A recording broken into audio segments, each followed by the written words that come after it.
پھر بھی الحمدللہ یہ قوم مسلم صبر کے ساتھ رہی.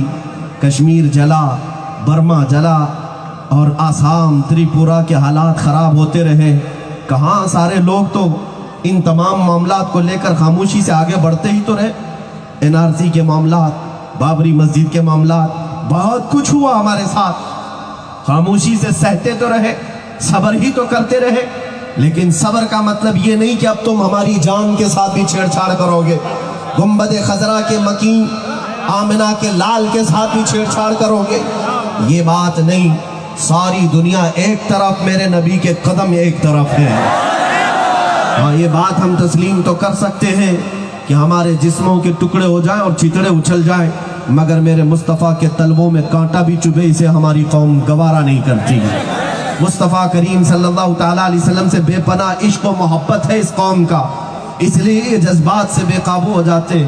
پرشاسن والے، پولیس ڈپارٹمنٹ والے بار بار ہم سے یہ کہتے ہیں آپ کی یہ قوم اس قدر جذبات میں بھاؤک کیوں ہو جاتی ہے؟ پروٹیسٹ کرتے ہوئے وائلنس ہو جاتا ہے، بہت زیادہ ادھر ادھر کے معاملات ہوتے ہیں. سمجھا کرو بات کو، سمجھا کرو. جو آدمی جس سے جتنی محبت کرتا ہے اس کے محبوب کو چھیڑو گے تو آپ کو پتہ نہیں عاشق کیا کر جاتا ہے. بے خطر کود پڑا آتش نمرود میں عشق. عشق کا حال تو یہ ہے کہ وہ آگ بھی نہیں دیکھتا، آگ بھی نہیں دیکھتا. بے خطر کود پڑا آتش نمرود میں عشق، عقل تھی محو تماشائے لبے بام ابھی. یہ عقل کے معاملات نہیں ہے. بہت سارے عقل مند ہمارے ہاں بھی ہیں جو ہمیں مشورہ دیتے ہیں کہ حالات خراب ہیں. بہت سارے عقل والے ہیں جو لوگوں کو یہ کہتے ہیں کہ اس طرح کے معاملات میں آپ کو یہ مطالبہ نہیں کرنا چاہیے، وہ مطالبہ نہیں کرنا. جس عقل کی تم بات کرتے ہو وہ عقل نہیں ہے، وہ گدھے کی عقل ہے. نبی پاک صلی اللہ تعالیٰ علیہ وسلم کی ذات پر جب کوئی کیچڑ اچھالے گا تو میرے عزیزو عقل سے زیادہ ہمیں عشق کا سہارا لینا پڑتا ہے. ہاں، لیکن ساتھ میں اتنی بات یاد رکھیں، میں کسی بھی طرح کے اس جوش کا قائل نہیں کہ راستے میں اتر کر کے کسی دوسری قوم پر آپ پتھر بازی کریں، لاٹھی ڈنڈے ان کو دکھائیں، ڈرائیں، نعرے لگائیں. یہ ہمارا مزاج بھی نہیں، اور نہ ہی ہم اپنے نوجوانوں کو اس کی تعلیم دیتے ہیں. پتھروں سے تمہارا کیا کام ہے؟ لاٹھی ڈنڈے سے یہ پروٹیسٹ نہیں ہوتے. آج کے بعد یہ احتجاجات جو وائلنس میں تبدیل ہو جاتے ہیں، اے مسلمانوں یہ تمہارا کام نہیں ہے. لیکن ایک بات یاد رکھیں، بزدل بھی مت بنو، وائلنس بھی مت بنو، وحشی بھی مت بنو کہ کسی دوسرے کو تمہارے عمل سے نقصان پہنچے. میرا دین تو یہ ہے، میرے آقا صلی اللہ علیہ وسلم نے ارشاد فرمایا کسی دوسری قوم پر صحابہ اکرام کو اگر جہاد میں بھی جانا ہوتا میرے آقا تعلیم دیتے کہ جہاد جن لوگوں نے تمہارے خلاف تلوار اٹھائی انہی کے ساتھ تمہارا مقابلہ ہوگا. باقی کسی عورت، کسی بچے، کسی بوڑھے کے ساتھ تم کوئی مقابلہ نہیں کرو گے.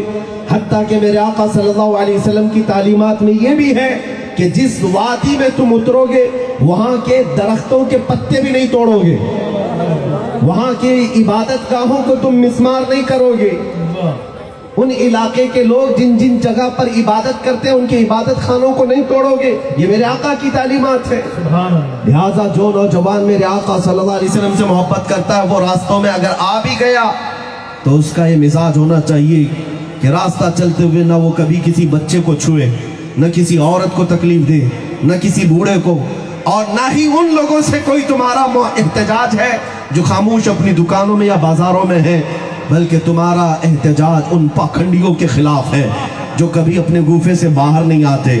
حکومت وقت سے ہم اپنا مطالبہ اور اپنا احتجاج جو درج کرتے ہیں میرے عزیزو اس میں سسٹم کی ضرورت ہے، اس میں نظام کی ضرورت ہے. آپ اس طرح سے سڑکوں پر اتر کر اگر اپنے آپ کو ہلاکت میں ڈالتے ہیں تو پھر آپ حالات دیکھ رہے ہیں. ہزاروں بچے تو اب ہمارے جیلوں میں جا چکے، لیکن جن کی وجہ سے یہ سارا وواد ہوا وہ آج بھی کھلے گھومتے ہیں. ان باتوں کو آپ سمجھا کریں. میں اس بات کا قائل نہیں ہوں کہ تمہیں گھروں میں بٹھاؤں، اور اس بات کا بھی قائل نہیں ہوں کہ تمہیں وحشی بناؤں. درمیان کا راستہ ہمارے پاس موجود ہے. ہم اپنے نبی کی محبت کم ہونے بھی نہیں دیں گے. جس راستے کو لے کر ہر مسلمان بچے کو چلنا چاہیے. جو حالات آج پیش آ رہے ہیں یہ آج سے تقریباً 300 سال پہلے یہودیوں نے ترکی میں بھی کیا تھا. وہاں پر جب مسلمان احتجاج کے لیے اترتے تھے 20-25 ان کے لوگ بھی آتے اور پھر اس احتجاج میں شامل ہو کر کے اس احتجاج کو پورا کا پورا تشدد میں بدل دیتے. ایک دوسرے کے گھروں پر پتھر مارنا. اور اس کے بعد ہوتا کیا, ان سارے لوگوں کو جو سڑکوں پر آئے تھے خلیفہ اور وقت کے حاکم کی پولیس اٹھاتی اور اندر لے جاتی. اس طرح کے حالات آج پھر اپنائے جا رہے ہیں. اس لیے میں اپنے بچوں سے اور نوجوانوں سے اس بات کی اپیل ضرور کروں گا, جہاں تم اپنے نبی پاک کی محبت کی بات کرتے ہو عقل سے بھی کام لو اور عشق سے بھی کام لو. حضور پاک صلی اللہ تعالیٰ علیہ وسلم کی محبت میں لوگوں کو اس طرح ہلاکت میں جھونک دینا یہ عقل مندی نہیں ہے. ہاں الحمدللہ میں نے دیکھا ہے پچھلے 1 سال کے اندر پورے ہندوستان کے اب کونے کونے سے آواز آنے لگی ہے. ان ظالموں نے سوچا تھا کہ نبی پاک کے اخلاق پر انگلی اٹھا کر ان کو ٹھیس پہنچائیں گے, ان کو ختم کر دیں گے یا حضور کے خلاف ان کو بدگمان کر دیں گے, لیکن تمہاری یہ ساری چالیں تمہارے منہ پر ماری جاتی ہیں. اب میں چھوٹے سے گاؤں میں 20-25 گھروں کا جو گاؤں ہے, اس گاؤں سے بھی میں نے کئی مرتبہ اپنی گاڑی میں بیٹھے سفر کیا. جب راستے سے گزرتے ہیں بچے جوان جو بھی وہاں پر راستے میں آئے, دیکھتے ساتھ سب سے پہلے ان کی زبان سے جو بات نکلتی ہے, لبیک یا رسول اللہ, لبیک یا رسول اللہ. میرے دیش کی اور میرے اس وطن عزیز کی قوم جو مسلمان ہے, برسوں سے ہو سکتا ہے ادھر ادھر غفلت کے شکار تھے, لیکن الحمدللہ اب متحد ہوتے ہوئے نظر آ رہے ہیں. اور ہمارا یہ اتحاد, ایک بات یاد رکھیں, آج بھی متحد ہو سکتی ہے ہماری پوری قوم, لیکن کسی اور مسئلے پر نہیں, گنبد خضرا کے نام پر متحد ہوتی ہے. حضور کے نام پر ہم سب کو جوڑا جا سکتا ہے. اور آپ بیدار رہیں, انشاءاللہ العزیز حالات سب اچھے ہونے والے. ڈرنے کی ضرورت نہیں, خوف کھانے کی ضرورت نہیں. میں تاریخ آپ کے سامنے اگر رکھوں تو ایسی خطرناک مشقتیں ہماری ان جماعتوں پر ڈالی گئی ہیں. بغداد کو 5 مرتبہ توڑا گیا ہے, پوری طرح سے تباہ و برباد کیا گیا ہے. بغداد مرکز تھا علم کا, اسلام کا. 600 سال تک تقریباً عباسی خلفاء وہاں پر حکومت کرتے رہے, لیکن ہلاکو کے زمانے میں 8 لاکھ لوگوں کو مار کر کے ان کا خون بغداد میں بہایا گیا تھا. دریائے دجلہ کا پانی لال ہو چکا تھا. یہ سب کر کے دیکھ چکے چنگیز کے زمانے میں, ہلاکو کے زمانے میں, اور پھر اس کے علاوہ کتنے بڑے بڑے ظالم آئے. سب کے زمانے میں اسلام کو ان تمام حالات سے دوچار ہونا پڑا. مراکش, ٹیونس, لیبیا, اسپین ٹوٹ کر گر گیا, ختم ہو گیا. 700 سال تک جہاں اسلامی حکومت قائم رہی وہ اندلس, اسپین ختم ہو گیا. لیکن میرے عزیزوں, ان تمام ظالموں کے مسلمانوں کو قتل کرنے کے بعد کیا اسلام ختم ہوا؟ کیا قرآن ختم ہوا؟ کیا میرے نبی کی ذات پر کوئی نقطہ آ سکا؟ کچھ نہیں ہونا ہے, کچھ نہیں ہونا ہے. جب چنگیز, ہلاکو, یزید جیسے بڑے بڑے ظالموں نے اس درخت کو ہلانے کی کوشش کی, خود تباہ و برباد ہو گئے, تو 5 سال کی نشیڑی حکومت ہمارا کیا کر سکتی ہے؟ کچھ نہیں ہوگا, کچھ نہیں ہوگا. ہاں اگر تمہیں نشہ ہے اس بات کا, نشہ ہے اس بات کا کہ طاقت ہمارے پاس ہے, سیاست ہمارے پاس ہے, قوت ہمارے پاس ہے, بلڈوزر ہمارے پاس ہے, لاٹھی لکڑیاں ہمارے پاس ہے, جسے چاہیں گے مار دیں گے. کان کھول کر کے سن لو, اللہ تعالیٰ ظالموں کے عمل سے بے خبر نہیں. جب اس کی طرف سے انتقامی عمل آئے گا تو پھر تم دیکھو گے. اسی بات کا نعرہ میرا یاد رکھو کہ چند سالوں کے بعد یا چند مہینوں کے بعد کچھ دیر کی خاموشی ہے, پھر شور آئے گا. آج تمہارا وقت ہے, کل ہمارا دور آئے گا.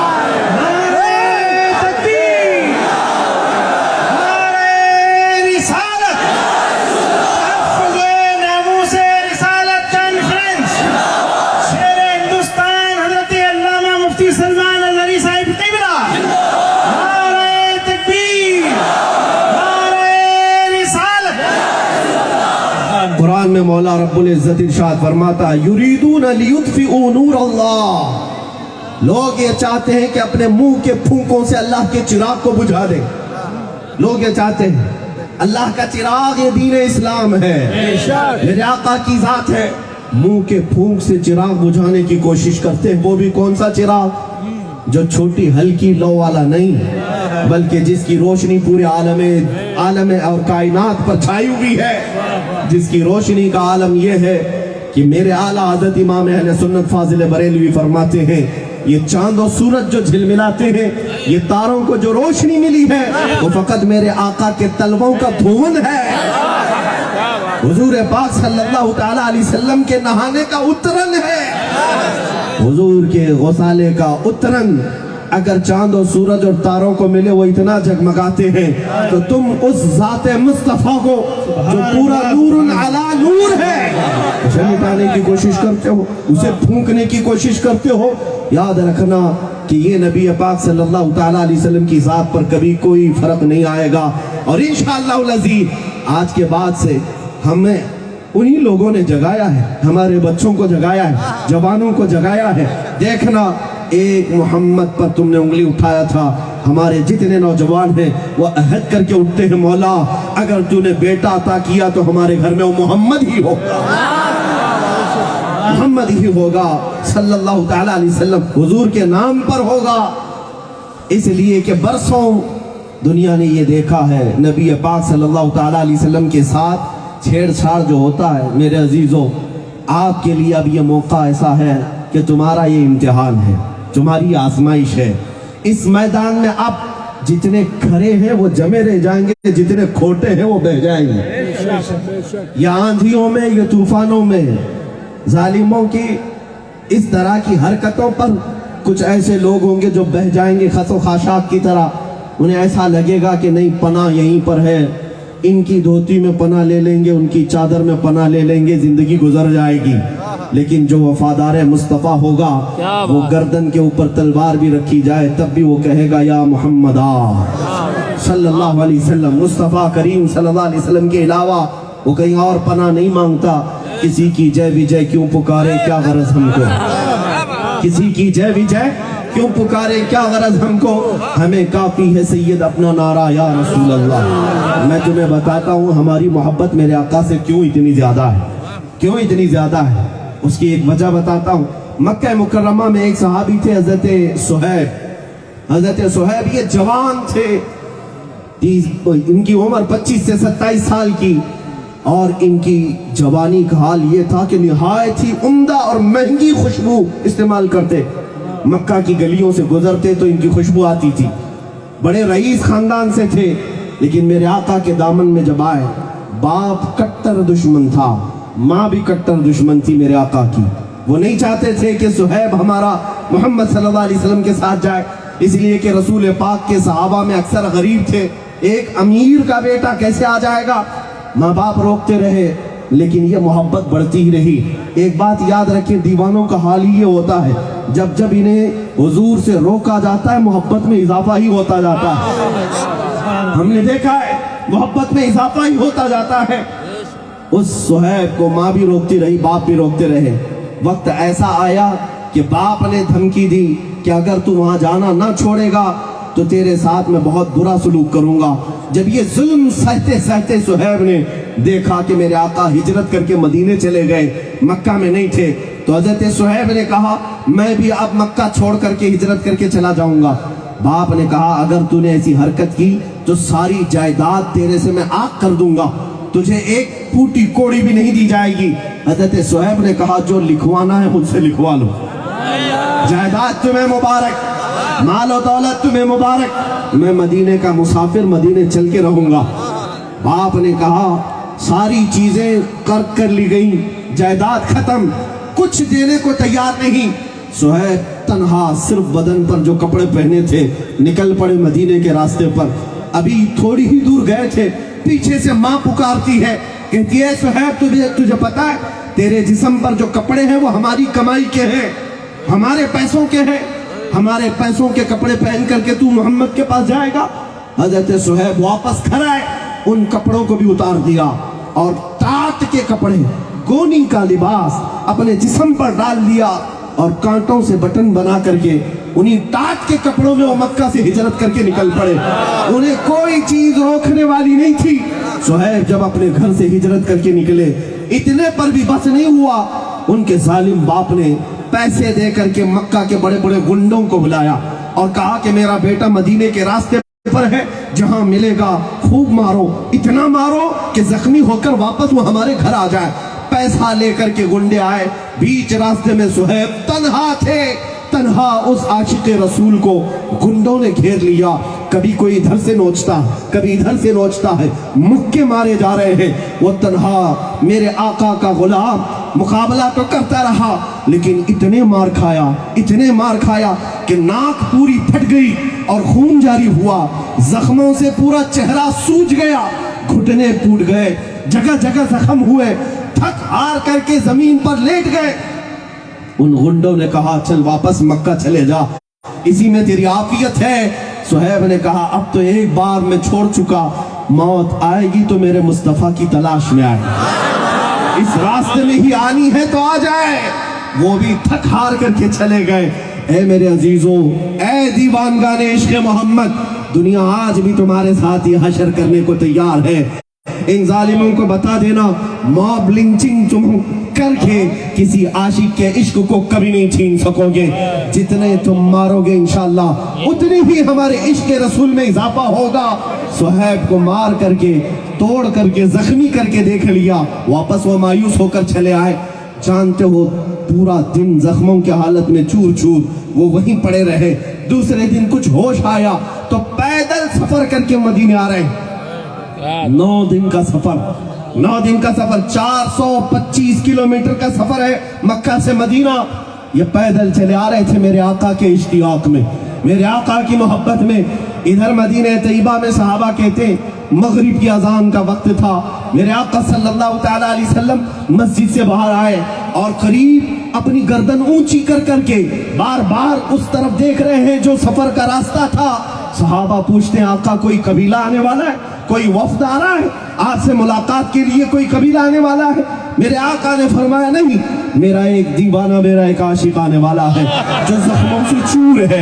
لوگوں نے اس کا راستہ روکا مگر اسے کوئی نہ روک سکا. صحابہ کہتے کون ہے جس کا انتظار مصطفیٰ کریم فرما رہے ہیں؟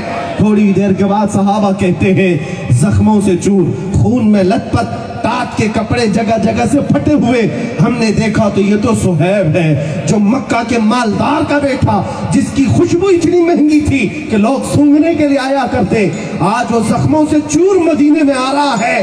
میرے آقا بڑھ کر کے آگے چلتے ہیں.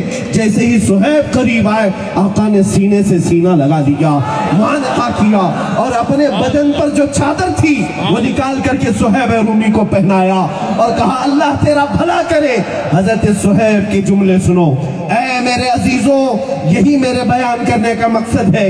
جس کو لوگوں نے توڑا, ماں نے مارا ہوگا, باپ نے مارا ہوگا, گنڈوں نے پیٹا ہوگا, مال چھین لیا ہوگا, لیکن جب وہ تھکا ہارا غلام مدینے پہنچتا ہے, میرے آقا کے سینے سے سینہ لگتا ہے, رسول پاک چادر پہناتے ہیں, تو دیکھو صحابہ کہتے ہیں صہیب کے چہرے پر ہم نے خوشیوں کے آثار دیکھے. ایسا لگتا تھا کوئی زخم بھی نہیں, کوئی درد بھی نہیں. اس کے بعد اپنے دونوں ہاتھ پھیلا کر کہتا ہے, صہیب کہتا ہے میرے دوستو اب تو مجھے کسی غم کا احساس بھی نہیں. دنیا چھوٹتی ہے چھوٹے, مصطفیٰ کی چادر میرے پاس ہے. نعرہ تکبیر, نعرہ رسالت. وہ صہیب ہے, جانتے ہو زندگی بھر مدینہ طیبہ میں اسی چادر پر بسر کرتے رہے, اور جب موت کا وقت قریب آیا وصیت کر کے جاتے ہیں لوگوں میری یہ چادر مجھ سے جدا نہ کرنا, جب مجھے کفن دینا تو اسی چادر میں کفن دینا. اس لیے کہ دنیا میں اگر سب سے زیادہ محبت کرنے والی کوئی ذات ہے تو وہ ماں ہوتی ہے, باپ ہوتا ہے, لیکن میرے ساتھ تو معاملہ یہ ہے مجھ سے محبت کرنے والی ماں نے بھی چھوڑ دیا, باپ نے بھی چھوڑ دیا. میری عزیز ماں نے میرے کپڑے اتروائے. جب کسی کی ماں چھوڑ دے, باپ چھوڑ دے, اس وقت مدینے کا آقا تنہا نہیں چھوڑتا. یہ ہے ہماری محبت کی وجہ, یہ ہے ہماری محبت کی وجہ. عزیزان گرامی, میں دنیا کو یہ کہتا ہوں